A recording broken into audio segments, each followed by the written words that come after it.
अचानक से अनीका ने नक्श का शर्ट पकड़ा और उसे अपनी ओर खींचते हुए धीमी आवाज में बोली, क्या तुम्हें एंटिक्स के बारे में कुछ पता भी है? फालतू में फेक सामान मत खरीदो।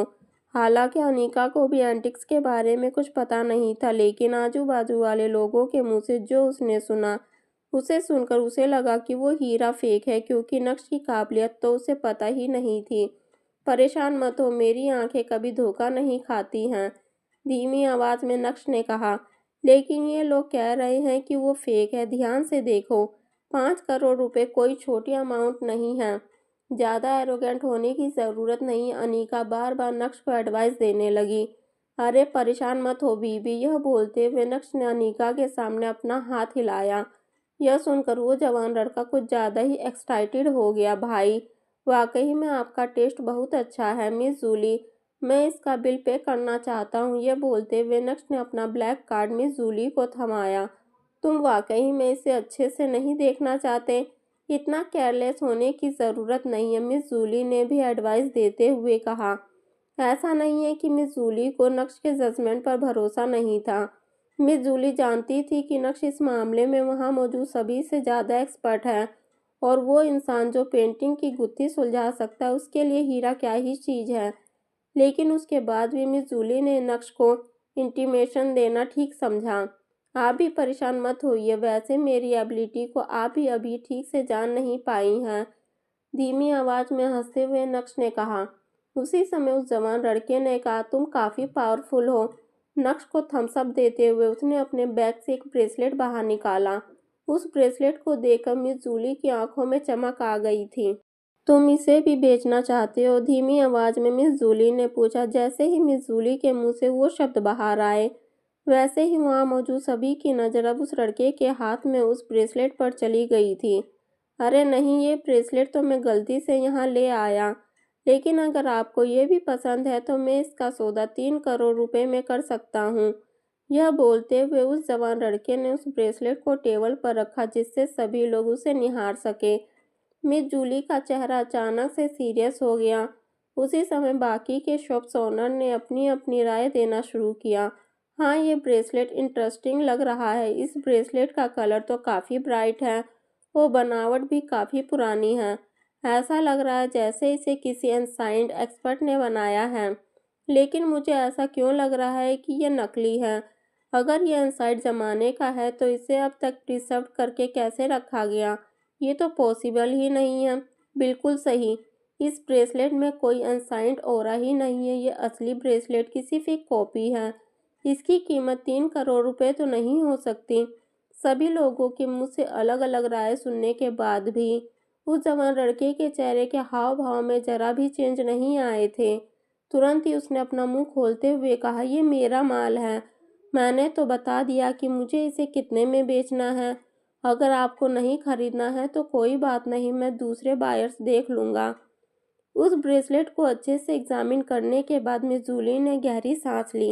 उन्हें लग रहा था कि ब्रेसलेट वाकई में बुरा नहीं है, लेकिन 3 करोड़, उसकी कीमत उन्हें थोड़ी ज़्यादा लग रही थी। ठीक उसी समय नक्श, जिसने उस हीरे के टुकड़े का पेमेंट करने के बाद अपना ब्लैक कार्ड वापस लिया, उसने कहा, मैं भी तो देखूं कि इस ब्रेसलेट में आखिर क्या खास है। अगर तुम इसे खरीदना चाहते हो तो मैं तुम्हें इसे 2.5 करोड़ में दे दूंगा।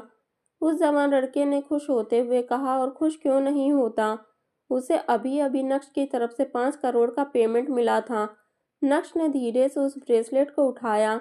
अपने सर को ऊपर की ओर उठाते हुए नक्श ने उसे बारीकी से देखा। उसके बाद वो उसे अपने कान के पास ले गया और अपनी एक उंगली से उसे फ्लिक करने लगा। फाइनली नक्श ने मुड़ते हुए मिस जूली से कहा, आप इसे खरीद सकती हैं। 3 करोड़ रुपए की डील महंगी नहीं है। इसकी हिम्मत तो देखो, यह मिस जूली के सामने शो ऑफ कर रहा है। क्या वो जानता भी है कि देसाई परिवार क्या चीज़ है? जिन लोगों ने नक्श को पहले कभी यहाँ नहीं देखा था, वो तुरंत ही नक्श को डांटने लगे थे, और जो बाकी के शॉप ओनर थे नक्श को जानते थे, बस वो अपने चेहरे पर मुस्कान लिए तमाशे का आनंद उठा रहे थे। नक्श, मिस जूली के सामने फालतू की बकवास मत करो, ऑकवर्ड फील करते हुए अनीका ने कहा, क्योंकि वो बहुत अच्छे से जानती थी कि मिस जूली का देसाई परिवार अपने पुरखों के ज़माने से इस बिजनेस में, और मिस जूली को एंटिक चीज़ों का बहुत अच्छे से नॉलेज है। आखिर उन्होंने अब्रॉड से पढ़ाई जो की है। हालांकि जो कुछ भी आगे हुआ उससे सभी लोग शॉक्ड रह गए।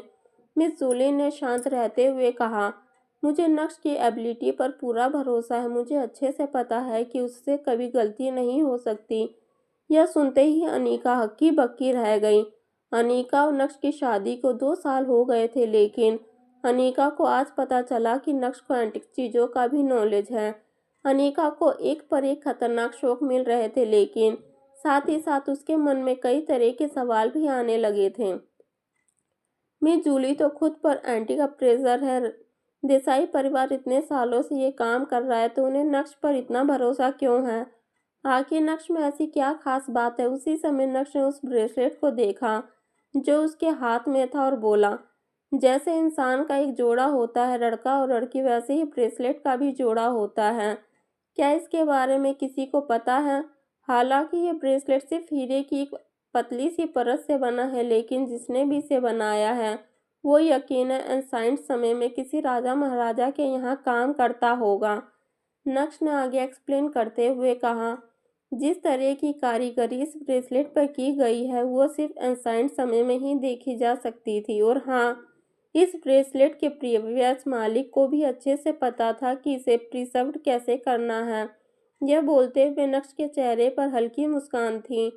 हालांकि उसके चेहरे की मुस्कान जल्द ही चली गई जब उसने उस ब्रेसलेट का आखिरी कैरेक्टरिस्टिक एक्सप्लेन करते हुए कहा, लेकिन जैसा कि मैंने आपको बताया कि ब्रेसलेट का भी जोड़ा होता है, इस अपेयर का दूसरा मिसिंग है। अगर इन दोनों अपेयर्स को एक साथ मिला दिया जाए तो इनकी कीमत 10 करोड़ रुपए से भी ज़्यादा होगी, क्योंकि ये अभी आधी ही खूबसूरत दिखा रहा है, पूरी देखनी तो बाकी है। भीड़ में मौजूद लोगों ने नक्श की बात सुनी तो सही जोर जोर से चिल्लाते हुए उसकी वाहवाही करने लगे। जिन लोगों ने पहले नक्श का मजाक बनाया था उनके चेहरे काफ़ी ऑकवर्ड हो गए थे।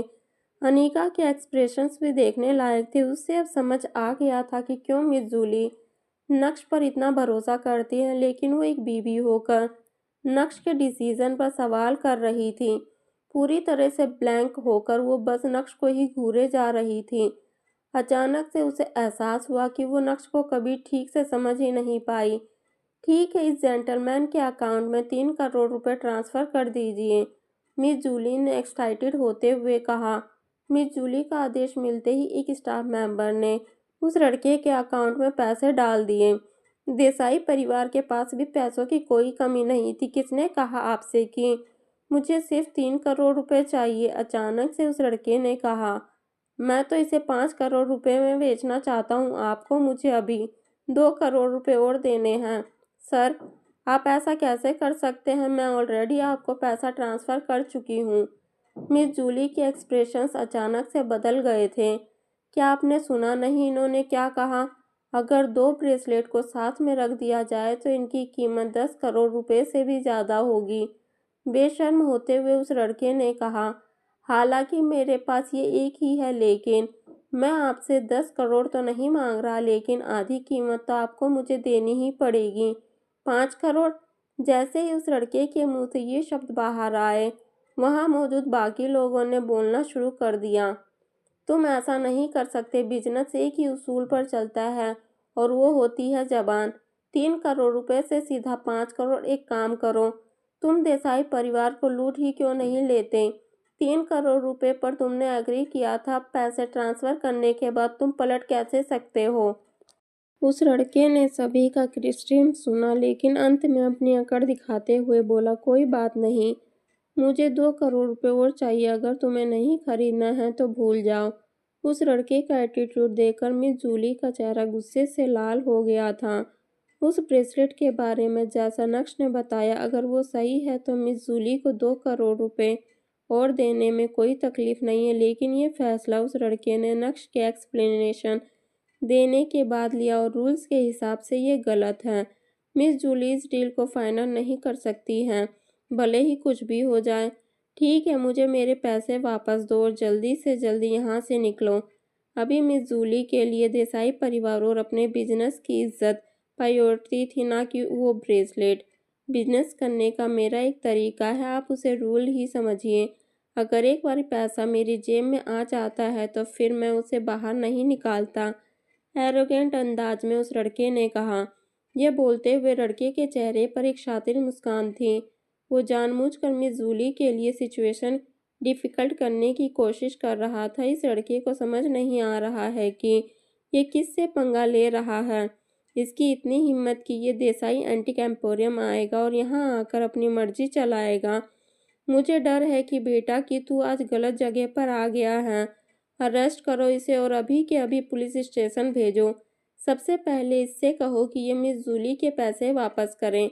वहाँ मौजूद सभी लोग उस लड़के की हरकत देखकर आग बबूला हो गए थे। सिक्योरिटी अरेस्ट करो इसे। सबसे ज़्यादा गुस्सा सो मिस जूली को आ रहा था और जोर से चिल्लाते हुए उसने आदेश दे डाला। नक्श ने एक्सपेक्ट नहीं किया था कि ऐसा कुछ भी होगा। उसके चेहरे के एक्सप्रेशंस तुरंत ही बदल गए थे। नक्श के कदम उस लड़की की तरफ बढ़े और उसने गुस्से से उस लड़के की कॉलर पकड़ ली। छोड़ो, जाने दो मुझे। यह बोलते हुए वो लड़का हाथ पैर चलाते हुए छटपटाने लगा। ना सिर्फ उसने नक्श को धक्का दिया बल्कि उसके कंधे पर लटका बैग भी खुल गया और उसमें से एक ब्लैक फ्रूट बाहर निकला। यह क्या है? जब नक्श ने उस फ्रूट को देखा तो वो तुरंत ही चौंक गया। क्या तुम मुझे bully करना चाहते हो क्योंकि तुम्हारे पास ज़्यादा लोग हैं? निडर होते हुए उस लड़के ने कहा। मैं डरता नहीं और एक बात और सुन लो, अगर तुम में से किसी ने भी मुझे हाथ लगाया तो मैं किसी को बोलकर तुम्हारी इस घटिया सी दुकान को तोड़ डालूंगा। उसी समय एक एंटी शॉप का ओनर अचानक से खड़ा हुआ और बोला, क्या तुम जानते हो कि यह सूरत है और तुम देसाई परिवार के सामने खड़े हो?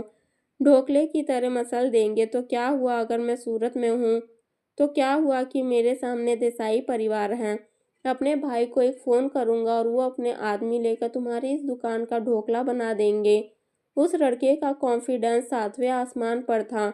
उस लड़के की बात सुनकर वहां मौजूद ज़्यादातर लोगों को एहसास हुआ कि वो अकेला नहीं है। वो किसी और के पीछे उछल रहा है और उस आदमी की फौज भी है। यह सुनते ही अचानक से हॉल में शांति छाने लगी। साले अपनी औकात में रहिए, देसाई परिवार की शॉप है, दूसरे शॉप ओनर ने कहा। हाँ तो क्या हुआ अगर ये देसाई परिवार की शॉप है? बिजनेस करते समय किसके रूल्स नहीं होते हैं, लेकिन ये कहाँ का इंसाफ है कि सिर्फ देसाई परिवार के ही रूल्स वैलिड हैं। मेरे भी कुछ रूल्स हैं, मैंने भी बिजनेस करता हूँ। ऐसा कहाँ लिखा है कि सिर्फ एक ही रूल्स चलेंगे? अनरीजनेबल तरीके से वो लड़का बस बात को बढ़ा रहा था। बाहर निकालो इसे। मिस जूली का गुस्सा इतना ज़्यादा भड़क गया कि उनका चेहरा पूरा सफ़ेद पड़ गया था। आखिर वो लड़का इतना फुदक क्यों रहा था? आखिर उसके पीछे ऐसा कौन सा इंसान था कि वो देसाई परिवार से भी टकराने के लिए तैयार था? क्या इस कहानी में किसी नए कैरेक्टर की एंट्री होने वाली है? क्या होगा आगे? क्या नक्श इस मामले को सॉल्व करेगा? अगर हाँ तो कैसे? क्या नक्श और उस नए कैरेक्टर में कुछ लड़ाई देखने को मिलेगी?